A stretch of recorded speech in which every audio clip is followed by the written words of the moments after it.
Hello दोस्तों, कैसे हैं आप सब। आज की हमारी कहानी है बेटे का घर। पापा, ये गिलास यहाँ टेबल पर नहीं, अंदर सिंक में रख कर आइए। अभी तान्या ऑफिस से आएगी तो गुस्सा करेगी। उसे ये सब फैलवाड़ा पसंद नहीं है।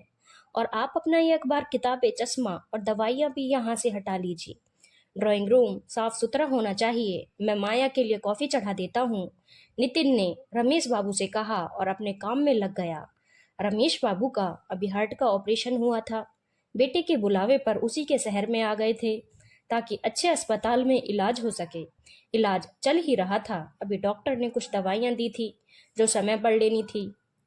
उनकी पत्नी जानकी जी तभी कमरे में आई और सारा कमरा साफ करने लगी। कहीं कुछ रह गया तो बहू कल की तरह फिर से गुस्सा करेगी। गिलास खुद ही उठाकर अंदर रख आई। नितिन, तेरे बाबूजी और मेरे लिए भी चाय चढ़ा दे, मौसम बड़ा ठंडा हो रहा है, उन्होंने कॉफी बना रहे बेटे को कहा। अरे मम्मी, अभी तो आप दोनों ने चाय पी है और फिर से चाय चाहिए। थोड़ा नियंत्रण में रहना सीखिए। बार बार क्या चाय पीना और खाना।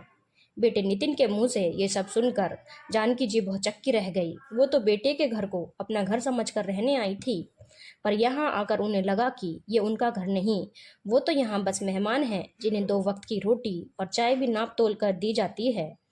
अपने गांव के घर में वो जब कभी चाय पी लेती थी, मनमर्जी से कुछ भी खा लेती थी, पर यहाँ तो बेटे के घर में उन्हें बहुत सोच समझ कर बोलना पड़ता था। मजबूरी में आई थी।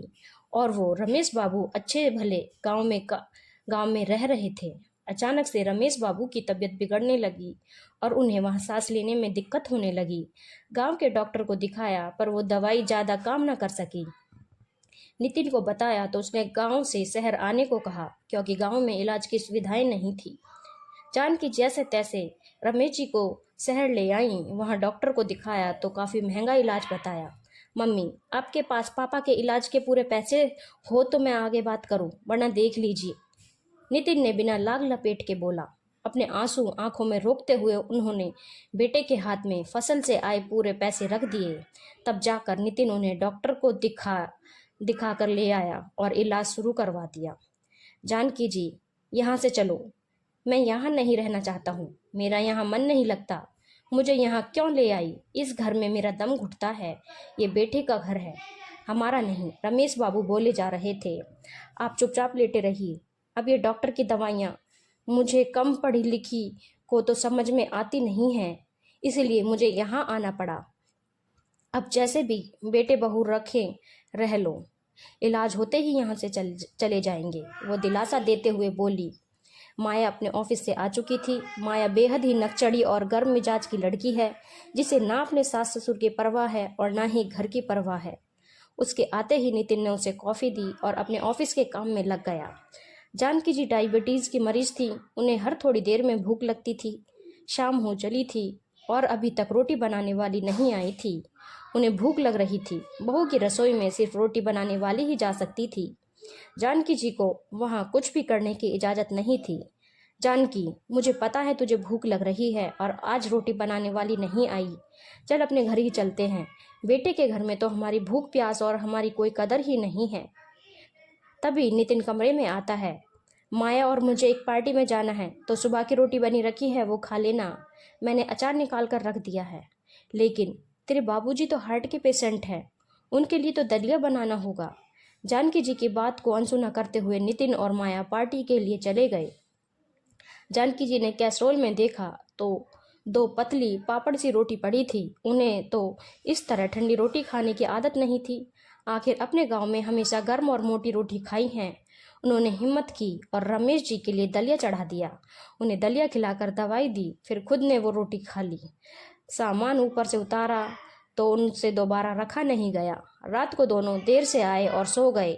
सुबह तेज आवाज़ से उनकी नींद खुली। वो सीधा उठकर बाहर गई। मम्मी, आपने किसकी इजाज़त से मेरे घर में दलिया बनाया और पूरी रसोई बिखेर दी। जानकी जी समझ गई उनका बेटा बहू की जुबान से बोल रहा है, क्योंकि बहू को कुछ कहने की जरूरत ही नहीं होती, सब कुछ बेटा ही कह देता है। आज जानकी जी से रहा नहीं गया, वो बिफर गई। हाँ, पता है ये तेरा घर है और तेरे घर में तेरी ही चलती है। ये बात अलग है कि ये तेरा फ्लैट तेरे बाबूजी ने अपनी ज़मीन बेचकर तुझे दिलाया था। इस घर में हमारा कोई हक नहीं है। हमें तो इतना भी हक नहीं कि हम अपनी मर्जी से अपनी पसंद का कुछ बनाकर खा सकें।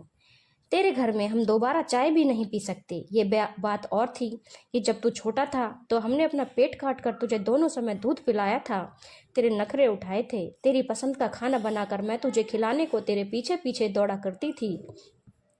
तेरी पसंद का खाना बनाकर मैं तेरे चेहरे पर खुशी देखना चाहती थी। तेरी पसंद के लिए मैं और तेरे बाबूजी अपनी पसंद भुला देते थे।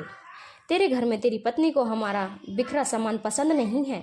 ये बात अलग है कि तूने अपना बचपन मेरे घर में बिताया था, जहाँ तेरे खिलौने हमेशा बिखरे रहते थे, तेरी किताबें, तेरे स्कूल के कपड़े, तेरे पेन पेंसिल पूरे घर में फैले रहते थे, तेरे गंदे जूतों की मिट्टी से रोज आंगन गंदा हो जाता था। तेरे घर में तू अपने हिसाब से रह सकता है, तेरी पत्नी रह सकती है, पर तेरे माता पिता को तेरे घर में खुश रहने की इजाज़त नहीं है। तेरा घर हमारे लिए तो जेल है, जहाँ हम अपनी मर्जी से कुछ कर भी नहीं सकते हैं। हाँ बेटा, ये तेरा घर है, जहाँ तेरी माँ अपनी मर्जी से सांस भी नहीं ले सकती। मैंने गांव में फ़ोन करके तेरे चाचा को बुला लिया है। हम दोपहर को ही अपने घर चले जाएंगे। ये तेरा साफ सुथरा घर तुझे मुबारक हो, और तेरे बाबूजी का इलाज भी मैं खुद शहर आकर करवा लूँगी। अब तो मैं भी जान गई हूँ, तेरा घर तू अपने पास में ही रख। हमारे पास ईश्वर की कृपा से गांव में घर है, जहाँ हम अपना बुढ़ापा बिता लेंगे, पर तेरे घर में कभी कदम नहीं रखेंगे। अपने बीमार पिता को तुझे ये कहते शर्म नहीं आई? ये गिलास सिंक में रखना। अभी वो कमज़ोर हैं, बीमार भी हैं। गिलास और सामान तू भी अंदर रख सकता था, पर तुझे तो अपनी बीवी की सेवा करने से फुर्सत मिले तो हमारे लिए कुछ करेगा। नितिन का सर शर्म से झुक गया और उसको अपनी गलती का एहसास हुआ, पर तब तक बहुत देर हो गई थी। जानकी जी अपने पति रमेश बाबू के साथ अपने घर चली गई। प्रिय दोस्तों, ये सच है कि जिस तरह बच्चे अपने माता पिता के घर में बरसों अपनी मनमर्जी से रहते हैं, खाते पीते हैं, उस तरह माता पिता बच्चों के घर में अपनी मर्जी से ना तो रह पाते हैं, ना ही खा पी सकते हैं। धन्यवाद दोस्तों। अगर आपको कहानी अच्छी लगी हो तो चैनल को लाइक, शेयर और सब्सक्राइब करना ना भूलें।